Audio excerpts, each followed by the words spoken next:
ഉപയോഗിച്ചുകൊണ്ട് നമ്മുടെ ആപ്പിൻ്റെ എൻഗേജ്മെൻറ്റ് കൂട്ടാൻ പറ്റുമോ? ആ യൂസർ എൻഗേജ്മെൻറ്റ് അല്ലെങ്കിൽ യൂസർ ഇൻട്രാക്ഷൻസ് ഒക്കെ നമുക്ക് കൂടുതൽ ചെയ്യാൻ പറ്റും AI വയ്ക്കുമ്പോൾ.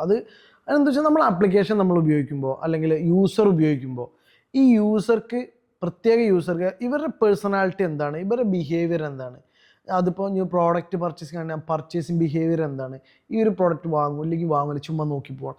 ഇത് നമ്മളെ AI റെക്കഗ്നൈസ് ചെയ്തിട്ട് അതിന് പറ്റിയ രീതിയിലാണ് പിന്നെ അങ്ങോട്ട് നമ്മൾ ആപ്ലിക്കേഷൻ ബിഹേവ് ചെയ്യുക.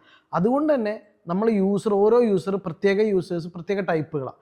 അപ്പോൾ ഇവർക്ക് പറ്റുന്ന രീതിയിൽ കണ്ടന്റുകളും കാര്യങ്ങളും ഇവർ ഇൻട്രാക്ഷൻസ് അല്ലെങ്കിൽ എൻഗേജ്മെൻറ്റ് എന്തായാലും നമ്മൾ ആപ്ലിക്കേഷനിൽ കൂടും. അപ്പോൾ അതിനനുസരിച്ച് പ്രോപ്പറായി ചെയ്യുന്ന സമയത്ത് നമുക്ക് സെയിൽസും ഒക്കെ മാറ്റങ്ങൾ വരും. ഇപ്പോൾ ഒരു 80 വയസ്സുള്ള ഒരാൾ നോക്കുന്ന സാധനങ്ങളല്ല ഒരു യൂത്ത് ആയിട്ടുള്ള ഒരാൾ നോക്കുക. അപ്പം നമ്മൾ ആപ്ലിക്കേഷനിൽ ഇവർക്കൊരു പ്രോഡക്റ്റ് ഉണ്ട്, 80 വയസ്സുള്ള ആൾക്ക് കാണേണ്ട പ്രോഡക്റ്റ് പിന്നെ ഈ ചെറുപ്പക്കാരൻ പയ്യനെ കണ്ടിട്ട് യാതൊരു കാര്യമില്ല. അപ്പോൾ ചെറിയൊരു എക്സാമ്പിളാണ് ഞാൻ പറഞ്ഞത്. അപ്പോൾ ഈ നമ്മളെ മനസ്സിൽ എന്താണുള്ളത്, നമ്മളെന്താണോ അല്ലെങ്കിൽ യൂസർ അല്ലെങ്കിൽ നമ്മളെ ക്ലയൻറ്റ് കസ്റ്റമർ എന്താണോ വാങ്ങുക അല്ലെങ്കിൽ എന്താണ് ഇവന് ആവശ്യം എന്നുള്ളത്, ഇതിനനുസരിച്ച് നമ്മൾ ആപ്ലിക്കേഷൻ എന്ന് ബിഹേവ് ചെയ്യുന്നു അന്ന് നമുക്ക് സക്സസ്ഫുൾ ആവും.